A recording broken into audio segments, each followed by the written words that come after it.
찬송가 167장 같이 부르시겠습니다. 167장. 즐겁도다 이날 세세의 할 말 사망 권세 깨고 하늘이 열려. 167장 찬송입니다. 즐겁도다 이날 세세의 할 말 사망 권세 깨고 하늘이 열려. 죽은 자가 다시 살아나와서 생명의 주 예수 찬송하도다. 즐겁도다 이날 세세의 할 말 사망 권세 깨고 승리하셨네.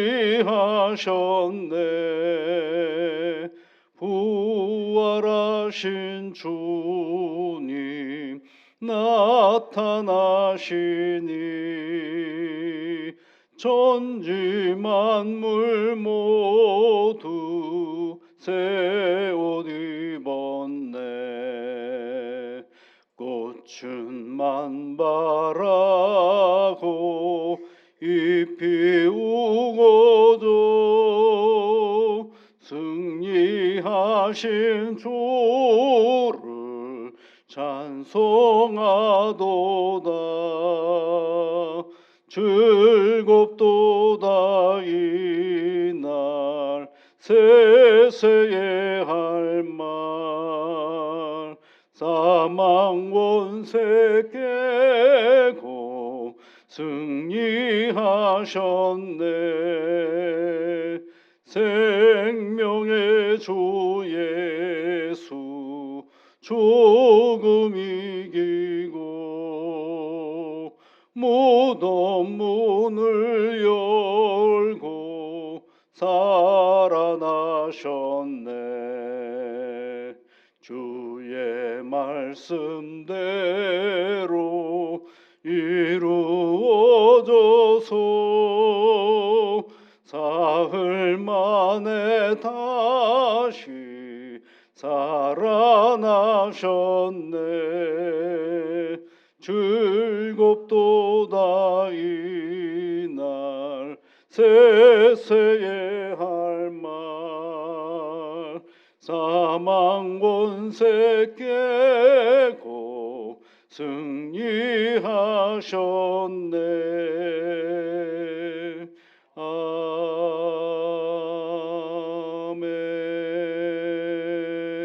아멘. 우리 구주 예수 그리스도께서 부활하시고 그 부활의 기쁜 소식을 우리들에게 전하여 주셔서 오늘도 우리가 부활의 주님을 의지하고 이 믿음의 길을 걷게 하시니 참으로 감사를 드립니다.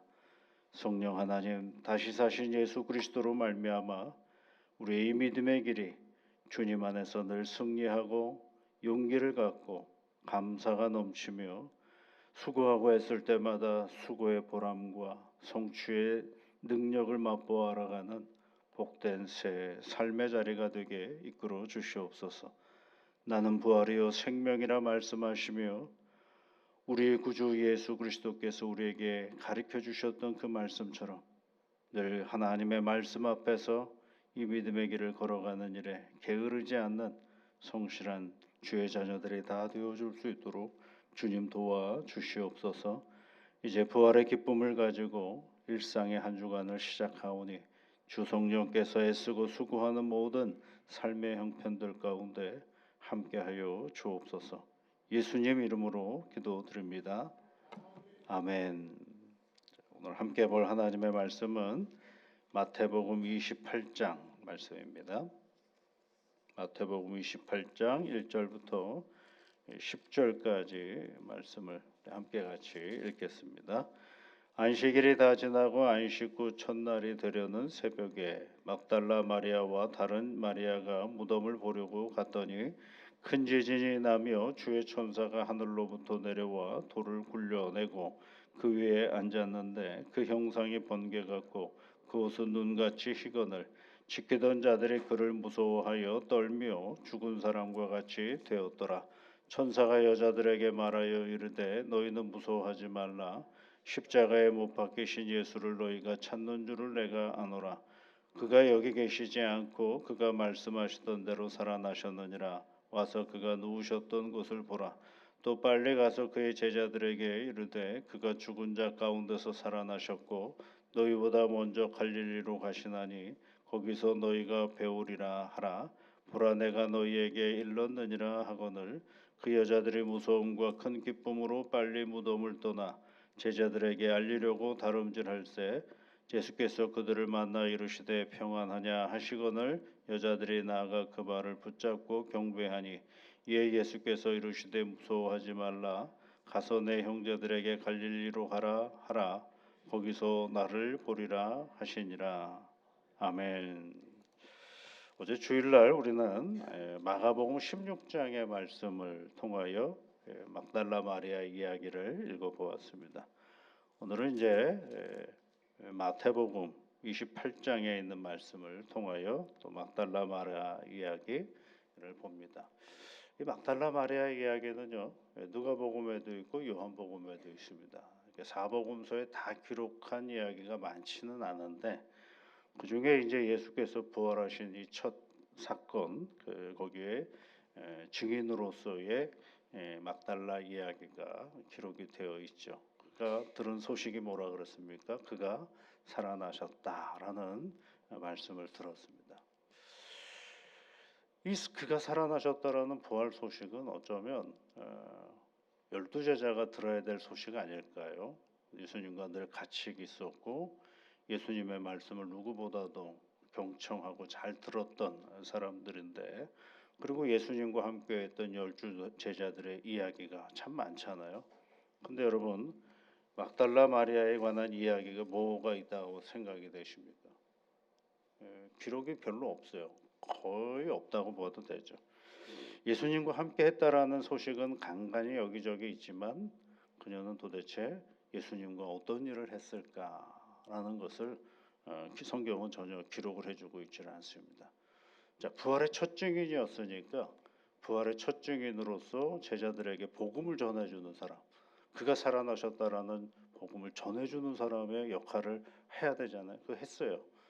그러면 우리 생각에는 그는 이제는 제자들보다 더 많은 이야기가 있어야 될 것 같은데 없어요. 나머지 제자들을 한번 생각해. 베드로는 또 사도가 되어서 예수님의 제자로서의 베드로 전후서를 쓰고 요한 사도도 요한복음 썼지만 또 나중에 요한 1, 2, 3서 쓰고 요한계시록까지 쓰는 그러한 일들이 있는데 이 막달라 마리아도 뭐 하나 써도 쓸만도 한데 전혀 그런 기록이 없죠. 뭘 했다는 기록이 없어요. 잘 기억하셔야 됩니다. 신앙은 뭘 하는 게 아니거든요. 우리는 자꾸 헷갈리는 거죠. 우리는 뭘 자꾸 해야 된다라고 생각을 해요. 예수님을 위해서 내가 뭘 할까? 예수님을 위해서 어떤 일을 해야 되는가? 하나님을 위해서 어떤 일을 해야 되는가? 어떤 일을 하는 게 중요했다면 막달라 마리아의 기록은 더 많아야 되지 않겠어요? 그게 아니에요. 어떤 일을 많이 하느냐? 활동이 우리의 신앙생활이라고 생각하시면 오산입니다. 활동이 우리의 신앙생활이 아니라 예수 앞에 내가 서 있느냐가 중요한 자리가 바로 우리의 신앙의 핵심인 것입니다. 그러니까 활동이 중요하다 보니까 교회에 오면 내가 무슨 직분을 갖고 있느냐, 내가 무슨 일을 했다, 내가 얼마나 많이 헌금을 했느냐, 내가 얼마나 중요한 인물이냐 여기에 포커스가 되어 있죠. 하나 중요하지 않은 거예요. 중요한 건 내가 어떻게 주님 앞에 서 있느냐가 중요한 것이죠. 막달라 마리아는 여러분 부활의 증인이 되었다라는 것은 부활의 증인이 되고자 했던 의도가 없어요. 그렇지 않습니까, 여러분? 그냥 예수님이 평생 예수님을 쫓아다녔는데 그 쫓아다닌 그 자리, 그 자리에 예수님이 계시지 않는 자리까지, 그래서 무덤에까지 간 거예요. 그냥 너무 안타깝고 슬퍼서 새벽에 잠도 아마 못 잤을 건 아니겠어요. 그러니까 주님이 있는 그 자리로 가는 거죠. 그러니까 사랑해서 거기까지 갔는데 그 죽음을 애도하며 갔던 그 자리가 오히려 부활의 첫 증인으로서의 자리가 있는 거예요. 부활의 증인이 될 수 있는 건 뭐예요? 부활을 받기 때문에 부활의 증인이 되는 것이 아니라 그 전부터, 오래전부터 예수 그리스도를 사랑하는 마음이 있을 때 뭐가 되는 거예요? 부활의 첫 증인이 되었다라는 사실을 성경은 우리에게 말씀해 주고 있는 것입니다. 죽음의 장소인 무덤에서 생명의 음성을 듣게 되는 것입니다. 그가 말씀하신 대로 그가 살아나셨다. 그가 먼저 죽은 자 가운데서 살아나셨고 너희보다 먼저 갈릴리로 가시나니 거기서 너희가 배우리라 하라. 보라 내가 너희에게 일렀느니라. 그렇죠. 7절 말씀에 보면 보라 내가 너희에게 일렀다 그렇죠. 이거 예전에 다 하신 말씀이거든. 그러니까 그 말씀을대로 진행해가는 과정에, 하나님의 일들을 진행해가는 과정에 있는데 제자들은 그 자리에 없는 거죠. 그래서 이것도 굉장히 역설이에요. 예수님과 늘 가까이 있고 제자들 곁에, 주님과 제자들 곁에 이름 없이 늘 따라다녔던 여인들이거든요. 그래서 누가복음 8장 2절과 3절에 있는 말씀에 보면 이런 기록이 있어요. 주님을 따르는 여인들을 어떻게 기록했느냐면 또한 악귀를 쫓아내심과 병고침을 받은 어떤 여자들 곧 7 귀신이 나간 자 막달라인이라는 마리아와 헤롯의 청지기 구사의 아내 요한나와 수산나와 다른 여자가 함께하여 자기들의 소유로 그들을 섬기더라 이렇게 되어 있어요.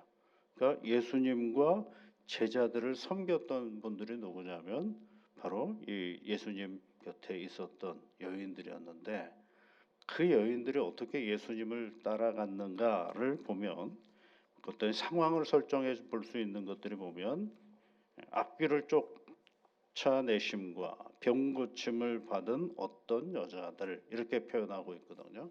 그 중에 이제 막달라 마리아는 구체적으로 7 귀신을 내쫓김을 받았고 그리고 헤롯의 청지기 구사의 아내 요한나, 수산나 그리고 여러 여인들 그런 여인들은 당시의 삶의 자리 속에서 여인이기도 하지만 또 여러 가지 질병으로 인하여 삶을 살아가는 것이 아니라 사는 것이고 죽음과도 같은 인생사를 살아가는 그네들이 예수를 만나면서 구원받고 새로운 삶을 살아가는 치유함을 받고 새로운 삶을 살아가는 거죠. 그런데 그 새로운 삶을 살아가는 그네들이 끝까지 예수님을 잘 따라가는 거죠. 그래서 예수 믿고 구원 얻어서 새 생명을 살아가고 있는 그네들이 다시 뭐가 되는 거예요? 부활의 첫 증인이 되었다라는 것을 성경은 우리에게 말씀해 주고 있는 것입니다. 그러니까 구원에 대한 분명한 은혜가 있어야 무슨 증인이 되는 거예요? 부활의 첫 증인이 되는 것입니다. 그저 그냥 부활을 봤다고, 부활을 안다고, 부활을 믿는다고 부활의 증인이 되는 게 아니고 내 앞에 계시는 예수가 어떤 분인지, 그분이 나와 어떤 분인지를 분명하게 고백을 해야 어디로까지 나아갈 수 있는 거예요? 부활의 증인으로까지 나아갈 수 있게 되는 것이죠. 설교자였던 팀 켈러, 요즘은 책도 많이 쓰시고 번역도 되어 있는데 그분이 그 예수 그리스도께서 그 부활하신 사건을 뭐라고 하냐, 내 삶에 들어오는 선한 침략이라고 얘기를 하고 있어요. 예수 그리스도께서 어느 날 내게 찾아온 선한 침략. 예전에는 이제 선한 영향력 뭐 이렇게 얘기했는데 좀 더 자극적인 언어로 침략이라는 말을 썼더라고요. 그게 뭐냐면 여러분, 부활이라는 건 그리스도께서 내 삶에 오늘의 삶을 새롭게 보게 하시는 하나님의 눈을 얘기하는 거거든요. 하나님의 능력, 하나님의 새로움을 보게 하는 게 죽음과도 같은 오늘의 우리의 삶을 살아가면서도 삶이 무엇인지를 알게 해주시고 새로움을 보게 해주시는 하늘의 은혜를 우리가 이제 보고 나가는 것이 바로 이 부활의 기쁨이죠. 땅을 살면서 하늘나라 소망을 가지고 살아갈 수 있는 그 힘은 어디서 오느냐? 바로 예수께서 부활하신 그 사건을 통하여 우리가 오게 되는 거죠. 그래서 부활과 영생은 뗄래야 뗄 수가 없게 되는 것입니다. 그래서 돌아오는 주일날 우리가 이제 말씀을 전할 때 들을 때 영생과 부활에 관한 이야기를 함께 해보려고 하는데요. 그러니까 우리가 부활에 예수님이 부활하셨다라고 해놓고선 그걸로 끝나는 게 아니죠. 이제는 영원히 사시는 우리 주님께서 우리와 함께 하시고 또 우리 삶을 오늘도 새롭게 바라보고 나아갈 수 있도록 이끌어 가시는 거죠. 그러니까 나를 위해 육신의 몸을 입고 십자가의 죽음으로 구원하신 예수님께서 죄의 현실 속에서 구원의 삶을 살아가도록 오늘을 새롭게 하시고 회복하시는 하나님의 능력으로 다시 사신 예수 그리스도의 부활을 우리에게 보여주신 것입니다. 그래서 여러분 육신으로 부활하셨기 때문에 부활이 아니에요. 예수님은 뭐라고 말씀하셨어요? 나는 부활이요 생명이라고 말씀합니다. 그러니까 예수님 자체가 뭐가 되는 거예요? 부활이거든요. 그런데 그 부활이요 생명이라는 말씀은 언제 얘기하셨어요? 돌아가시고 나셔서 부활하셔서 우리에게 해주신 말씀이 아니라 제자들과 살아있는 공생의 기간 동안에 우리에게 이미 말씀해 주신 이야기죠. 그래서 나는 부활이요 생명이라는 말은 주님 안에서 영원히 죽지 않는 하나님의 은혜를 우리에게 이미 주셨다라는 사실을 말씀해 주고 있는 것입니다. 오늘 우리가 잊지 말아야 할 것은 그가 살아나셨다라는 하나님의 음성입니다.